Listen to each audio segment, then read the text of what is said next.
Hello everyone. इस video में हम घटना चक्र के वार्षिक करंट अफेयर्स मैगजीन से अंतर्राष्ट्रीय सम्मेलनों के बारे में पढ़ेंगे। तो चलिए शुरू करते हैं। पहला सम्मेलन है voice of global south summit. 12 से 13 जनवरी 2023 के मध्य भारत द्वारा वॉइस ऑफ ग्लोबल साउथ शिखर सम्मेलन यानी voice of global south summit का आयोजन किया गया। यह पहल प्रधानमंत्री नरेंद्र मोदी के सबका साथ, सबका विकास, सबका विश्वास तथा सबका प्रयास विजन से प्रेरित है। इस सम्मेलन का उद्देश्य वैश्विक दक्षिण यानी ग्लोबल साउथ के देशों को एक साथ लाना है, जिससे वह एक साझा मंच पर अपने दृष्टिकोण एवं प्राथमिकताओं को साझा कर सके। इस सम्मेलन का केंद्रीय विषय यानी थीम रहा आवाज़ की एकता, उद्देश्य की एकता, unity of voice, unity of purpose. इस सम्मेलन में वैश्विक दक्षिण के 125 देशों के नेताओं एवं मंत्रियों ने भागीदारी की थी। इस सम्मेलन के समापन पे प्रधानमंत्री नरेंद्र मोदी के द्वारा जो घोषणाएं की गई वो हैं आरोग्य मैत्री, वैश्विक दक्षिण उत्कृष्टता केंद्र यानी global south centre for excellence, वैश्विक दक्षिण विज्ञान एवं प्रौद्योगिकी पहल यानी global south science and technology initiative, और चौथा है वैश्विक दक्षिण युवा राजनयिक मंच यानी global south young diplomats forum. पांचवा है वैश्विक दक्षिण छात्रवृत्ति यानी ग्लोबल साउथ स्कॉलरशिप। आरोग्य मैत्री परियोजना के तहत भारत प्राकृतिक आपदाओं एवं मानवीय संकट यानी ह्यूमैनिटेरियन क्राइसिस से प्रभावित किसी भी विकासशील देश को आवश्यक चिकित्सकीय आपूर्ति यानी इसेंशियल मेडिकल सप्लाईज उपलब्ध कराएगा। नेक्स्ट है संयुक्त राष्ट्र जैव विविधता सम्मेलन COP15।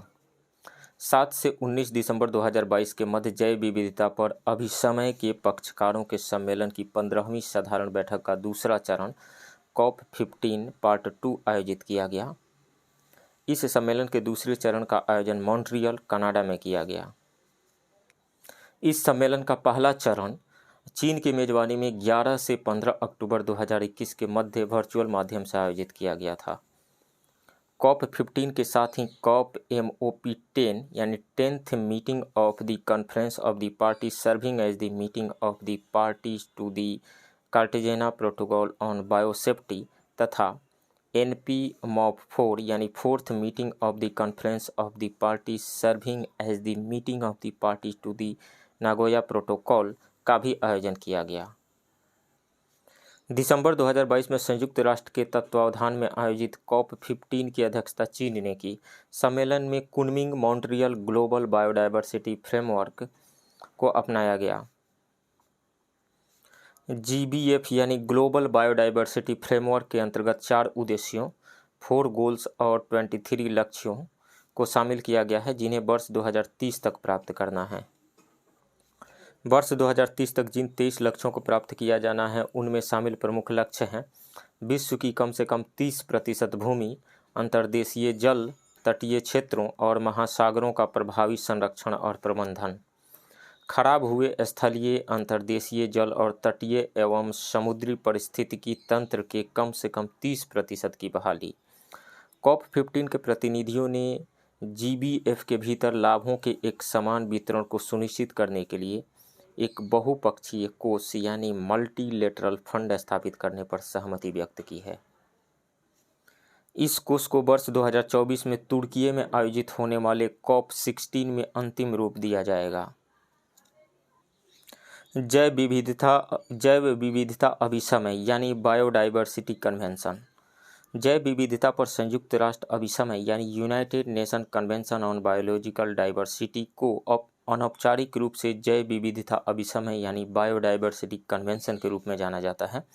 यह कन्वेंशन 29 दिसंबर 1993 को लागू किया गया था।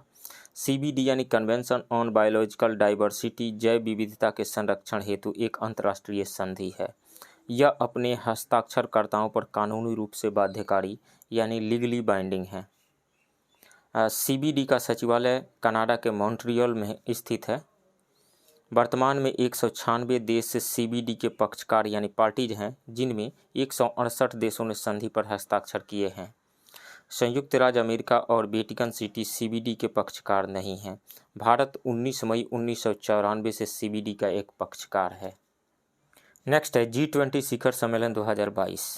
15 से 16 नवंबर 2022 को G20 देशों के राष्ट्राध्यक्षों शासनाध्यक्षों का 17वां शिखर सम्मेलन संपन्न हुआ। इस शिखर सम्मेलन का आयोजन इंडोनेशिया के बाली में किया गया था। इसका थीम था रिकवर टुगेदर रिकवर स्ट्रॉन्गर। यह शिखर सम्मेलन 3 अंतर संबंध स्तंभों यानी इंटरकनेक्टेड पिलर्स पर केंद्रित रहा। पहला, वैश्विक स्वास्थ्य अवसंरचना यानी ग्लोबल हेल्थ आर्किटेक्चर। सेकंड, सतत ऊर्जा संक्रमण यानी सस्टेनेबल एनर्जी ट्रांजिशन। और थर्ड रहा डिजिटल रूपांतरण यानी डिजिटल ट्रांसफॉर्मेशन। 17वें G20 शिखर सम्मेलन में प्रधानमंत्री नरेंद्र मोदी ने भारत का प्रतिनिधित्व किया। इस सम्मेलन में भारत के G20 शेर्पा अमिताभ कांत थे। भारत इंडोनेशिया की G20 की अध्यक्षता के तहत मैंग्रोव अलायंस फॉर क्लाइमेट यानी MAC में शामिल हो गया है। Mangrove alliance for climate Indonesia एवं संयुक्त अरब अमीरात यानी UAE की एक संयुक्त पहल है। मैंग्रोव अलायंस फॉर क्लाइमेट को नवंबर 2022 में मिस्र में आयोजित 27वें संयुक्त राष्ट्र जलवायु परिवर्तन सम्मेलन 2022 यानी COP27 के दौरान लॉन्च किया गया था। 1 दिसंबर 2022 को भारत ने इंडोनेशिया से G20 की अध्यक्षता ग्रहण की। भारत 1 दिसंबर 2022 से 30 नवंबर 2023 तक G20 की अध्यक्षता करेगा। 18वां G20 शिखर सम्मेलन 9 से 10 सितंबर 2023 को 18वें G20 शिखर सम्मेलन का आयोजन नई दिल्ली में किया जाएगा। भारत की G20 की अध्यक्षता वसुधैव कुटुंबकम या एक पृथ्वी एक कुटुंब एक भविष्य यानी one earth one family one future के केंद्रीय विषय यानी थीम पर आधारित है। भारत की अध्यक्षता में आयोजित होने वाले G20 शिखर सम्मेलन हेतु विशेष आमंत्रित अतिथि देशों में बांग्लादेश, मिस्र, Mauritius, Netherlands, Nigeria, Oman, Singapore, Spain तथा UAE शामिल हैं। भारत G20 की अध्यक्षता में डिजिटल इकोनॉमी वर्किंग ग्रुप यानी DEWG की प्रथम बैठक 13 से 15 फरवरी 2023 को लखनऊ में आयोजित की गई। भारत वर्तमान में G20 ट्रोइका का हिस्सा है जिसमें इंडोनेशिया, भारत एवं ब्राज़ील शामिल हैं। वर्ष 2024 में G20 शिखर सम्मेलन का आयोजन ब्राज़ील में तथा 2025 में दक्षिण अफ्रीका में प्रस्तावित है। G20 क्या है? G20 यानी ग्रुप ऑफ 20 अंतर्राष्ट्रीय आर्थिक एवं वित्तीय व्यवस्था से संबंधित मामलों पर सहयोग एवं परामर्श का एक महत्वपूर्ण अनौपचारिक मंच है। G20 की स्थापना एशियाई वित्तीय संकट के बाद 1999 में हुई थी। इनमें 19 देश तथा यूरोपीय संघ शामिल है। 19 देश जो हैं वो हैं अर्जेंटीना, ऑस्ट्रेलिया, ब्राज़ील, कनाडा, चीन, France, Germany, Bharat, Indonesia, Italy, Japan, Mexico, रूस, सऊदी अरबिया, दक्षिण अफ्रीका, दक्षिण कोरिया, तुर्की, UK तथा संयुक्त राज्य अमेरिका। G20 समूह के सभी सदस्य समग्र रूप से वैश्विक सकल घरेलू उत्पाद के लगभग 85% का, वैश्विक व्यापार के लगभग 75% का तथा विश्व की लगभग 2/3 जनसंख्या का प्रतिनिधित्व करते हैं। G20 डिजिटल इनोवेशन अलायंस 28 दिसंबर 2022 को केंद्रीय मंत्री अश्विनी वैष्णव ने भारत की G20 अध्यक्षता के हिस्से के रूप में G20 digital innovation alliance launch किया। G20 डिजिटल इनोवेशन अलायंस का उद्देश्य G20 देशों के साथ साथ आमंत्रित गैर सदस्य राष्ट्रों से स्टार्टअप्स द्वारा विकसित नवीन और प्रभावशाली डिजिटल तकनीकों को पहचानना, मान्यता देना और उन्हें अपनाने में सक्षम बनाना है। G20 डिजिटल इनोवेशन अलायंस शिखर सम्मेलन का आयोजन अगस्त 2023 में बेंगलुरु में प्रस्तावित है। नेक्स्ट है संयुक्त राष्ट्र जलवायु परिवर्तन सम्मेलन 2022। UNFCCC के पक्षकारों के सम्मेलन का 27वां सत्र यानी COP27 6 से 20 नवंबर 2022 के मध्य मिस्र के शर्म अल शेख में आयोजित किया गया। COP26 का आयोजन 2021 में UK के ग्लासगो में आयोजित किया गया था। COP27 में भारत ने लाइफ स्टाइल फॉर इन्वायरमेंट की विषय वस्तु पर एक पेवेलियन स्थापित किया था। वर्ष 2022 में प्रधानमंत्री नरेंद्र मोदी ने मिशन लाइफ को लॉन्च किया था। नवंबर 2021 में COP26 में प्रधानमंत्री ने लाइफ की अवधारणा प्रस्तुत की थी। मिशन लाइफ क्या है? वस्तुतः मिशन लाइफ भारत के नेतृत्व में एक वैश्विक जन आंदोलन है जो पर्यावरण की सुरक्षा के लिए व्यक्तिगत एवं सामूहिक कार्यवाही को प्रेरित करेगा। मिशन लाइफ की अवधि 2022 से 2028 तक है। यह मिशन व्यक्तियों एवं समुदायों को एक ऐसे जीवन स्तर को अपनाने हेतु प्रेरित करेगा जो प्रकृति के अनुकूल हो और उसे नुकसान न पहुंचाए। ऐसे जीवन स्तर को अपनाने वाले लोगों को प्रो प्लैनेट पीपल के रूप में मान्यता दी जाएगी। COP27 के समापन पर शर्म अल शेख कार्यान्वयन योजना को अंगीकृत किया गया था, यानी शर्म अल शेख इम्प्लीमेंटेशन प्लान को एडॉप्ट किया गया था। COP27 के दौरान क्षति एवं नुकसान यानी लॉस एंड डैमेज से निपटने हेतु एक कोष यानी फंड की स्थापना का ऐतिहासिक निर्णय लिया गया। यह कोष जलवायु संबंधी आपदाओं से सर्वाधिक प्रभावित सुभेद्य देशों यानी वल्नरेबल कंट्रीज को क्षति एवं नुकसान की भरपाई हेतु धन उपलब्ध कराएगा। संयुक्त राष्ट्र महासचिव एंटोनियो गुतेरेस द्वारा 3.1 बिलियन US$ की एक योजना की घोषणा की गई जो अगले 5 वर्षों के अंदर पूर्व चेतावनी प्रणालियों यानी अर्ली वार्निंग सिस्टम द्वारा पृथ्वी पर सभी की सुरक्षा सुनिश्चित करेगी। इस सम्मेलन के 27 वर्षों के इतिहास में पहली बार कृषि की विषय वस्तु पर एक पूरा दिन समर्पित किया गया। इस सम्मेलन के दौरान सतत रूपांतरण हेतु खाद्य एवं कृषि यानी food and agriculture for sustainable transformation नामक पहल को लॉन्च किया गया।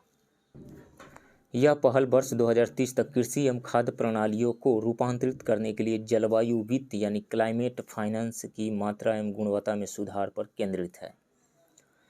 COP28 का आयोजन 30 नवंबर से 12 दिसंबर 2023 के मध्य दुबई, संयुक्त अरब अमीरात में प्रस्तावित है, यानी UAE के दुबई में प्रस्तावित है। 22वां SCO शिखर सम्मेलन 16 सितंबर 2022 को शंघाई सहयोग संगठन यानी शंघाई कोऑपरेशन ऑर्गेनाइजेशन SCO के राष्ट्राध्यक्षों की परिषद यानी हेड्स ऑफ स्टेट काउंसिल की 22वीं बैठक उज्बेकिस्तान के समरकंद में आयोजित की गई। इस शिखर सम्मेलन में भारत का प्रतिनिधित्व प्रधानमंत्री नरेंद्र मोदी ने किया। सम्मेलन के उपरांत समरकंद घोषणा पत्र यानी समरकंद डिक्लेरेशन जारी किया गया। इस सम्मेलन के दौरान ईरान को SCO के अस्थायी सदस्य का दर्जा प्रदान करने हेतु प्रतिबद्धता ज्ञापन यानी मेमोरेंडम ऑफ ऑब्लिगेशंस पर हस्ताक्षर किए गए। साथ ही बेलारूस को SCO के सदस्य का दर्जा प्रदान करने की प्रक्रिया को आरंभ करने का निर्णय भी लिया गया। मालदीव को शंघाई सहयोग संगठन के संवाद भागीदार यानी डायलॉग पार्टनर का दर्जा प्रदान करने का निर्णय भी लिया गया। बहरीन, कुवैत, UAE तथा म्यांमार को भी SCO के संवाद भागीदार का दर्जा प्रदान करने का निर्णय लिया गया। मिस्र, सऊदी अरब तथा कतर को SCO संवाद भागीदार का दर्जा प्रदान करने हेतु ज्ञापन भी हस्ताक्षरित हुआ। शंघाई सहयोग संगठन के सचिवालय यानी सेक्रेटेरिएट तथा यूनेस्को के मध्य वर्ष 2023 से 2027 की अवधि हेतु एक ज्ञापन भी हस्ताक्षरित हुआ।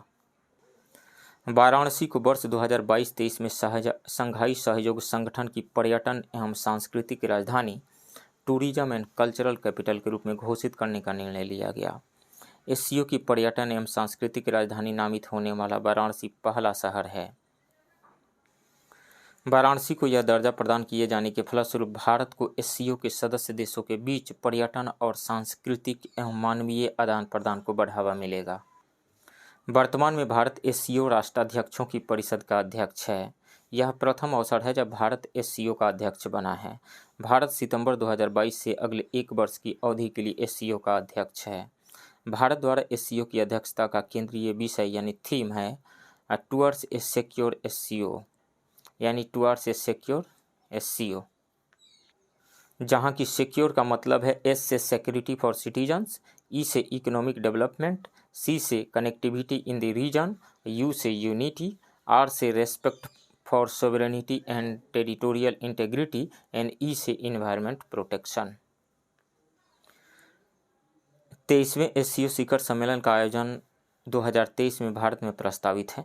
भारत की मेजबानी में 17 से 18 मार्च 2023 को वाराणसी में एससीओ पर्यटन मंत्रियों की बैठक का आयोजन हुआ। एससीओ यानी शंघाई सहयोग संगठन एक 8 सदस्यीय बहुपक्षीय यानी मल्टीलेटरल संगठन है। इसकी स्थापना 15 जून 2001 को शंघाई चीन में हुई थी। एससीओ के 8 सदस्य देश हैं चीन, भारत, कजाकिस्तान, किर्गिस्तान, रूस, पाकिस्तान, ताजिकिस्तान तथा उज्बेकिस्तान। पूर्ण सदस्यता ग्रहण करने के इच्छुक एससीओ के 4 पर्यवेक्षक राष्ट्र observer states Afghanistan, Belarus, Iran तथा मंगोलिया हैं। एससीओ के 6 संवाद भागीदार यानी डायलॉग पार्टनर्स हैं Armenia, Azerbaijan, Cambodia, Nepal, Sri Lanka तथा तुर्की हैं। भारत को 2005 में एससीओ में पर्यवेक्षक का दर्जा प्रदान किया गया था, जबकि 2017 में कजाकिस्तान के अस्थाना में आयोजित एससीओ शिखर सम्मेलन में भारत को पूर्ण सदस्य बनाया गया यानी फुल मेंबरशिप प्रदान कर दी गई। नेक्स्ट है पहला I2U2 शिखर सम्मेलन।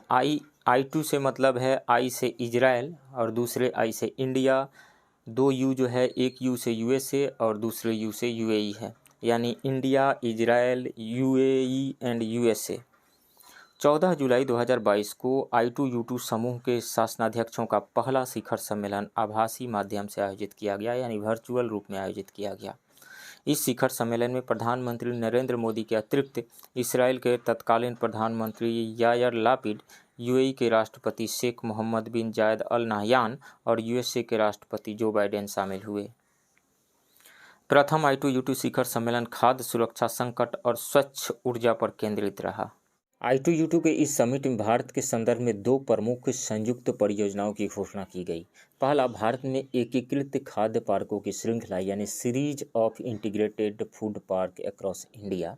सेकंड, हाइब्रिड नवीकरणीय ऊर्जा परियोजना यानी hybrid renewable energy project. UAE ने भारत में एकीकृत खाद्य पार्कों की श्रृंखला विकसित करने हेतु भारत में $2 बिलियन का निवेश करने की घोषणा की। I2U2 समूह ने गुजरात के द्वारका में हाइब्रिड नवीकरणीय ऊर्जा परियोजना का समर्थन करने की घोषणा की। इस परियोजना में 300 मेगावाट पवन और सौर क्षमता यानी विंड एंड सोलर कैपेसिटी शामिल है। इस अक्षय ऊर्जा परियोजना हेतु अमेरिकी trade and development agency USTDA ने पहले ही व्यवहार्यता अध्ययन यानी फिजिबिलिटी स्टडी के लिए लगभग $330 मिलियन का वित्त पोषण किया है। यह परियोजना भारत के वर्ष 2030 तक 500 गीगावाट गैर जीवाश्म ईंधन क्षमता प्राप्त करने के लक्ष्य में योगदान देगी। नेक्स्ट है 48वां G7 शिखर सम्मेलन। 26 से 28 जून 2022 के मध्य 48वें G7 शिखर सम्मेलन का आयोजन संपन्न हुआ। G7 शिखर सम्मेलन 2022 की अध्यक्षता जर्मनी द्वारा की गई। इस शिखर सम्मेलन का आयोजन सलास एल्माउ, बेविरियन आल्प्स, जर्मनी में संपन्न हुआ। वर्ष 2022 में यह 7वां अवसर था जब जर्मनी में G7 शिखर सम्मेलन का आयोजन किया गया था। इससे पूर्व 1978, 1985, 1992, 1999, 2007 तथा 2015 में जर्मनी में G7 शिखर सम्मेलन आयोजित किया जा चुका है। G7 शिखर सम्मेलन 2022 में G7 सदस्य देश रहे Germany, France, UK, Italy, Japan, Canada, America तथा यूरोपीय संघ के नेताओं ने भाग लिया। इसके अतिरिक्त जर्मनी द्वारा आमंत्रित अर्जेंटीना, भारत, इंडोनेशिया, सेनेगल, दक्षिण अफ्रीका तथा यूक्रेन ने भागीदार देशों यानी पार्टनर कंट्रीज के रूप में भाग लिया। G7 शिखर सम्मेलन 2022 में भारत का प्रतिनिधित्व प्रधानमंत्री नरेंद्र मोदी ने किया। जर्मनी द्वारा G7 की अध्यक्षता progress towards an equitable world के केंद्रीय विषय पर आधारित थी। G7 शिखर सम्मेलन 2022 के दौरान जलवायु संकट की वैश्विक प्रतिक्रिया यानी ग्लोबल रिस्पॉन्स के रूप में खुला एवं सहयोगी यानी open and cooperative climate club स्थापित करने पर सहमति बनी।